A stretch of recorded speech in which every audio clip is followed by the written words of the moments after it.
നമസ്കാരം. മൈ ആസ്ട്രോവിന്നിന്റെ ഒരു പുതിയൊരു അധ്യായത്തിലേക്ക് ഏവർക്കും സ്വാഗതം. ചിങ്ങരാശിയിൽ ഉൾപ്പെട്ട നക്ഷത്രക്കാർക്ക് സൂര്യ യമയോഗം ജീവിതത്തിൽ പുതിയ വഴികളാണ് തുറക്കപ്പെടുന്നത്. സമൂഹത്തിൽ ബഹുമാനം വർദ്ധിക്കുന്നു എന്നാണ് പ്രവചനങ്ങൾ പറയുന്നത്. ജോലി പൂർത്തിയാക്കിയ ശേഷം എന്താ പറയാ, അവർക്ക് കുറച്ചു കാലം ക്ഷീണം അനുഭവപ്പെടാം. എന്നാൽ വിജയത്തിനായിട്ട് കഠിനാധ്വാനം നിർബന്ധമായിരിക്കും.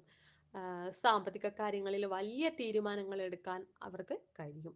നേതൃത്വ പദവിയിൽ വളർച്ചയും അതുപോലെ തന്നെ ബിസിനസ് രംഗത്തെ പുരോഗതിക്കുള്ളൊരു പുതിയ അവസരങ്ങളൊക്കെ ലഭിക്കും. ശാരീരികമായിട്ട് നിങ്ങൾ ശക്തരായിരിക്കും.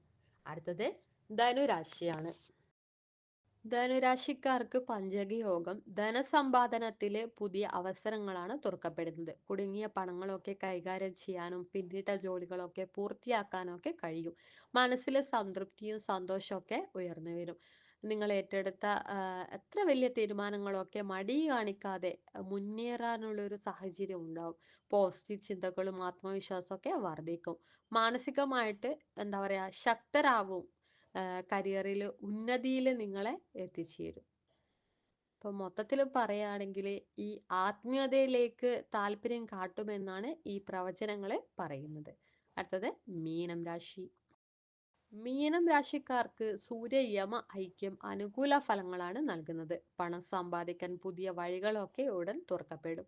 എന്താ പറയാ, പുതിയ ബിസിനസ് കരാറുകളിലും പങ്കാളികളാവാനായിട്ടുള്ള അവസരങ്ങളൊക്കെ നിങ്ങൾക്ക് ലഭിക്കും. മാനസിക അസ്വസ്ഥതകളൊക്കെ കുറയുന്ന ഒരു സമയമാണിത്.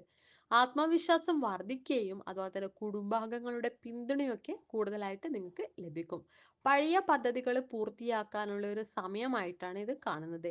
എല്ലാ മേഖലകളിലും വിജയത്തിന് സാധ്യത ഉയർന്നു വരും. അറിവ് സമ്പാദിക്കാൻ നിങ്ങളുടെ താല്പര്യം വർദ്ധിക്കും. അപ്പോൾ നിങ്ങൾക്ക് ഇന്നത്തെ അധ്യായം ഇഷ്ടമായിട്ടുണ്ടെങ്കിൽ ഞങ്ങളുടെ ചാനൽ സബ്സ്ക്രൈബ് ചെയ്യുകയും അതുപോലെ തന്നെ മറ്റുള്ളവരിലേക്ക് ഷെയർ ചെയ്യാനും വേണ്ടിയിട്ട് ശ്രമിക്കുക. നന്ദി, നമസ്കാരം.